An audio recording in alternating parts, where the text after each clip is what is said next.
Сайн байцгаана уу? Мэд зүрхийн эрүүл мэндийн төв эмч ноёнчлаа байна. Өнөөдөр та бүхэнд би жирэмсний хяналтын талаар мэдээлэл өргөнө. За жирэмсний хяналт гэдэг нь жирэмсэн эхийг анх хяналтанд авсан цагаас төрөх хүртэлх хугацаанд тухайн эхийн эрүүл мэндийн байдал болон ургийн өсөлт хөгжил хэвэн явагдаж байгаа эсэхийг үнэлэх зорилгоор товлолт үзэлгүүд хийгээд лаборатори шинжилгээнд суурилсан багц үзэлгийг жирэмсний хяналт гэж нэрлэдэг. За олон улсын стандартад 8-7 хоногтойгоос эхийг бол анх хяналтанд авдаг байгаа. За тэгээд анх хяналтанд ирсэн гэх маань жирэмсэн эмэгтэйн хяналтын хөтөж гэсэн энэхүү дэвтрийг бол нийлэгдэг. Энэ дэвтэр маань юунд хэрэгтэй вэ гэхээр тухайн их товлолт үзлэгт эрэг бүртээ энэхүү дэвтрээ авчран үзлэгийн тэмдэглэл болон шаардлагатай эмчилгээнүүдийг бол бичүүлдэг.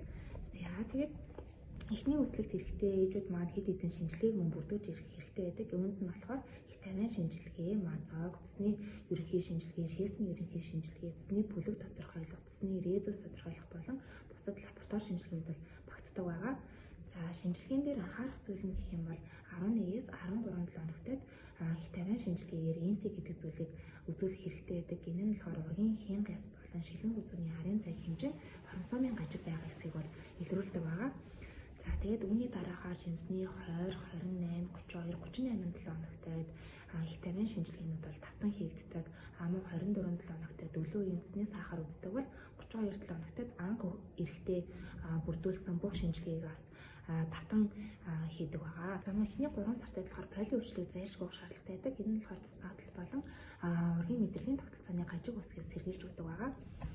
Тэгээд шинтгэн ээж болохоор төлж байгаа эмэгтэйчүүдтэй мөн сонирхуулж хэлгээд жирэмсний 27 хоногтойгоос жирэмсэн эхийн тэтгэмж гэдэг зүйлийг бол авдаг. Үүнийг яаж авдаг вэ гэхээр өөрийн харьяа өрхийн эрүүл мэндийн төвд төвийн хяналтын эмчэд очин цахимаар хүсэлт илгээсний дараа тухайн гэх маань өөрөө ий халамжаараа орон баталгааж уснаар жирэмсэн эмэгтэйн тэтгэмжийг болохоор 27 хоногтойгоос авдаг байгаа шүү. За анхаарал хандуулсанд баярлалаа.